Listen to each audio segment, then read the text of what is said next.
இன்றைக்கு நாம் மல்கியா தீர்க்க தரிசன புஸ்தகத்தின் 1ஆம் அதிகாரத்தை தியானிப்போம்.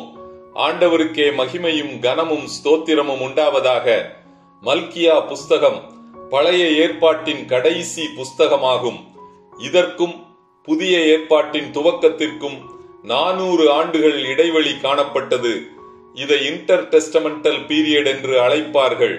அதாவது மல்கியாவுக்கும் யோவான் ஸ்நானகனுக்கும் இடையே 400 ஆண்டுகள் காணப்பட்டது. மல்கியா தீர்க்கதரிசியின் பின்னணி வேதத்தில் கொடுக்கப்படவில்லை.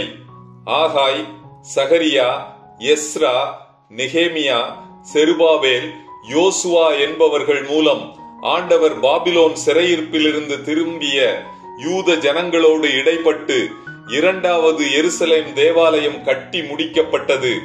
ஆனால் ஆலயத்தில் ஆண்டவர் எதிர்பார்த்த மகிமை அவருக்கு செலுத்தப்படவில்லை. இதன் நிமித்தம் ஆண்டவர் ஆசாரியர்களை கடிந்து கொள்கிறார். ஜனங்கள் ஆண்டவருடைய கட்டளைகளை மீறி, முக்கியமாக அந்நிய ஜனங்களோடு கலந்து அவர்களை திருமணம் செய்து கொண்டனர். ஒருவனுக்கு ஒருத்தி என்ற முறையை மாற்றி அநேக பெண்களை திருமணம் செய்து கொண்டனர். அவர்களுடைய அன்றாட வாழ்க்கையில் விவாகரத்து சர்வ சாதாரணமாக காணப்பட்டது. இந்த பின்னணியோடு எழுதப்பட்டதுதான் மல்கியா தீர்க்க தரிசன புஸ்தகம். இப்பொழுது 1ஆம் அதிகாரத்தை தியானிப்போம். இஸ்ரவேல் ஜனங்கள் தங்களை ஆண்டவர் நேசிக்கவில்லை என்ற குற்றச்சாட்டை முன்வைக்கின்றனர். அதற்கு ஆண்டவர், இஸ்ரவேல் எத்தனமாக ஏமாற்றுக்காரனாக இருந்த போதிலும் அவன் மனம் திரும்பிய காரணத்தால் அவனை யாக்கோபாக உருவாக்கி சிநேகித்தேன் என்று பதிலளிக்கிறார். ஆனால் யாக்கோபுடைய உடன் பிறந்த சகோதரனாகிய ஏசாவையோ வெறுத்தார்.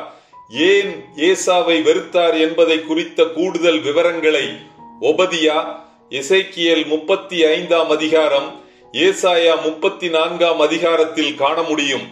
இதை தொடர்ந்து பலிபீடத்தின் மேல் படைக்கப்படும் அசுத்தமான அப்பத்தை குறித்தும், பலியிடப்படும் ஊனமானவைகளை குறித்தும், உதாசீனமாக செலுத்தும் காணிக்கையை குறித்தும், கர்த்தருடைய பந்தி அசட்டை பண்ணப்படுவதை குறித்தும் கடிந்து கொள்கிறார்.